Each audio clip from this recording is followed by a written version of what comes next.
Bienvenue dans le 3e épisode de Voyage et Histoire sur Venise. L'épisode du jour est entièrement consacré au Palais des Doges. Il faut bien ça. Donc le Palais des Doges, je suis tout excité de pouvoir le visiter, enfin, depuis le temps que j'en entends parler. Donc il a été construit à partir de 810. Bon, bien sûr, la façade, tout ça, ça a été amélioré. C'est à la fois le palais du Doge, ou le Doge Loge, mais aussi c'est le siège de toutes les institutions de Venise. C'est là où il y a le Grand Conseil, qu'il y a le Sénat, qu'il y a toute l'administration de Venise qui est à l'intérieur, mais aussi il y a aussi le palais, ça servait de palais de justice et de prison. La prison qui est juste là-bas d'ailleurs, et entre la prison et le palais des Doges, il y a le fameux pont des Soupirs. C'est là que passaient les prisonniers qui, pour la dernière fois, voyaient le Grand Canal et poussaient un énorme soupir avant d'aller passer quelques années dans les prisons de Venise. Donc je ne sais pas si on a le droit de filmer dedans, donc je vais aller voir ça de suite. Donc forcément, si on a pris le pass, c'est assez facile de rentrer, hein. Il y a deux queues. Il y a la queue pour ceux qui prennent le ticket sur place et il y a la deuxième queue qui permet de faire coupe-fil. Donc prenez le pass, c'est très utile. Très très belle façade, hein, style Renaissance. En face, on voit les coupoles de la basilique. Juste dessous, vous avez le portique Foscari qui date du XVIe siècle. Et juste à côté, alors là, ça c'est l'escalier en haut duquel les doges se faisaient couronner. En haut, on peut voir Mars, le dieu de la guerre, et Neptune, le dieu de la mer. Forcément, vous êtes à Venise.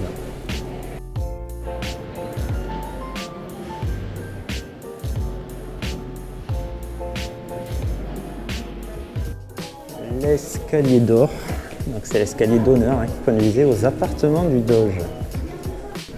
Magnifiquement décoré.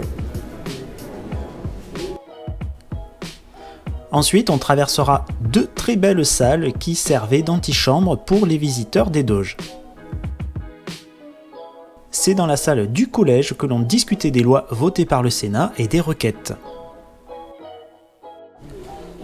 Donc là, je me trouve dans la salle du Sénat, qui est magnifique, hein. Regardez cette peinture au plafond. Et c'est là que siégeaient donc les sénateurs pour voter les lois. Donc là, je me trouve dans la salle du Conseil des 10. Le Conseil des 10 a été créé en 1310 après une tentative de coup d'État. Et ils avaient une police secrète, ils avaient des informateurs partout pour essayer d'éviter justement un renversement du Doge, ou que le Doge lui-même essaye de s'accaparer tous les pouvoirs.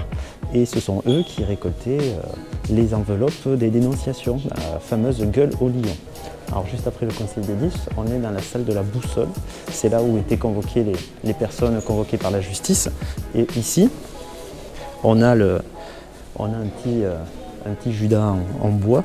On récupérait les enveloppes qui étaient déposées ici. Il y avait la gueule du lion et on déposait les dénonciations dans cette bouche. On remarque encore la gravure. Alors je me trouve maintenant dans la salle du Grand Conseil. C'est là où siégeait l'institution la plus importante, composée des membres éminents de l'aristocratie vénitienne. Ce sont eux véritablement qui avaient le pouvoir, ce sont eux qui élisaient le Doge, ce sont eux qui désignaient les sénateurs, etc. Cette salle fait plus de 1300 mètres carrés et au fond, on peut voir ici le paradis. C'est un tableau composé par Tintoret avec plus de 500 personnages dessus. C'est assez bluffant et assez impressionnant de voir ça.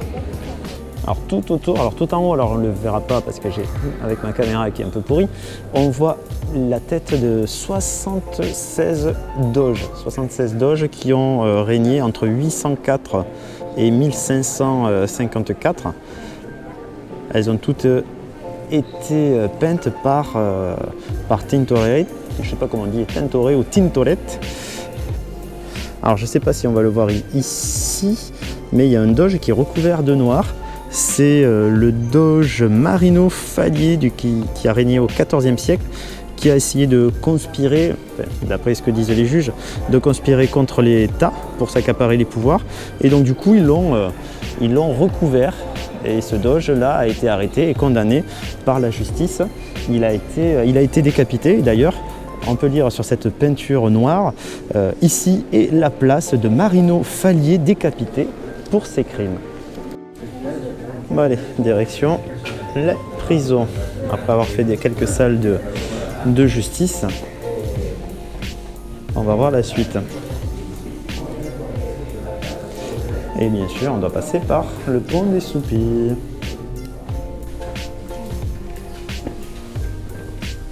Donc voilà, on peut apercevoir l'eau des canals ici. Et là, on redescend. Donc voilà, on a pris le pont des Soupirs pour arriver dans les prisons. Les cellules sont petites et humides, surtout celles du rez-de-chaussée réservées aux récidivistes. Les condamnés aux petites peines étaient sous les toits. C'est d'ailleurs de là que s'est évadé Casanova.